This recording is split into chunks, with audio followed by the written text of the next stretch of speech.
Salut les machines, nouvelle vidéo courte de manière à ce que je vous donne 3 astuces sur comment augmenter son estime de soi. Alors l'estime de soi, c'est quelque chose qu'on essaye de toujours augmenter puisque c'est ce qui nous permet de vivre bien quotidiennement avec soi-même mais aussi avec les autres. Donc on cherche à avoir confiance en soi, on cherche à avoir une bonne vision, on cherche à s'aimer. C'est quelque chose qui est naturel parce que le besoin fondamental de l'être humain, c'est d'être aimé et d'aimer. Mais c'est aussi valable pour son propre corps. Donc, comment faire pour réussir à augmenter de la confiance en soi et de l'estime de soi? C'est très simple.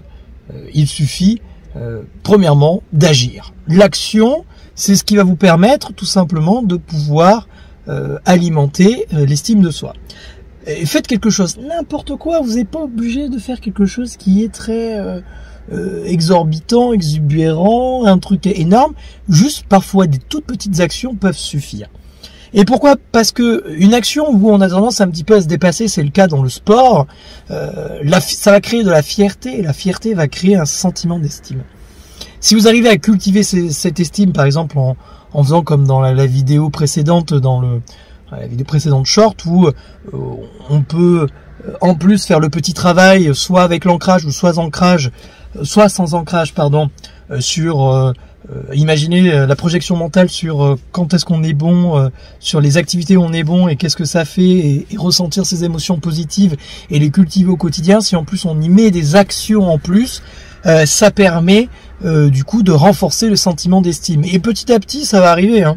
Alors ça se fera pas un seul jour, mais n'oubliez jamais, par l'équation de William James, que l'estime n'augmente que si forcément on prend des risques. À vous de juger le potentiel risque par rapport à votre capacité d'encaisser le risque.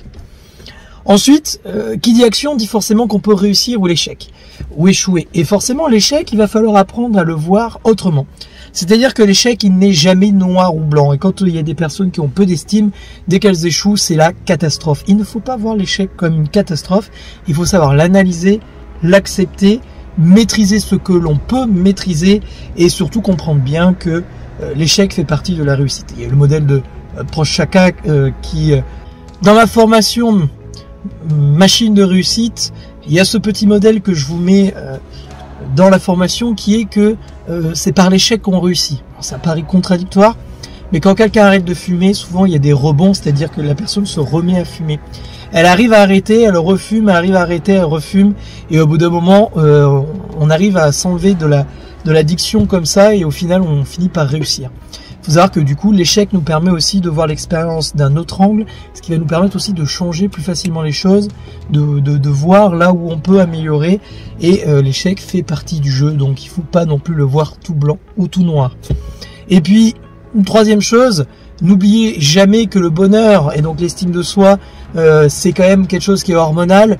Donc il faut prendre soin de son corps, il faut prendre soin de son cerveau, et donc il faut avoir une hygiène de vie la plus irréprochable possible, c'est-à-dire manger équilibré, dormir 8 heures quand on est un adulte, et 10 heures quand on est un enfant, voire plus. Bon, après je vais pas rentrer dans le détail pour les enfants, mais comprenez bien que quand on mange équilibré, on a bonne digestion. Le système digestif, c'est le deuxième cerveau, même voire plutôt le premier cerveau, et ça le deuxième cerveau.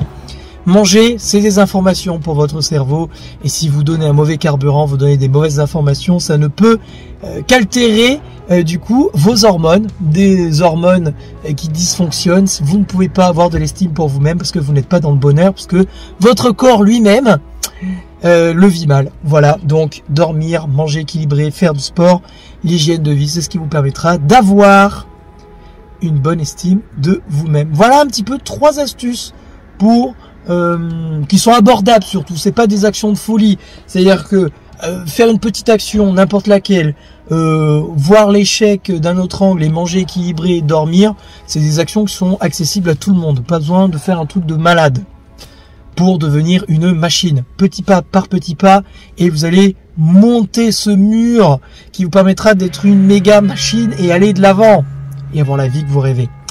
Sur ce, c'était Marvin, moi je vous dis à la prochaine. Ciao.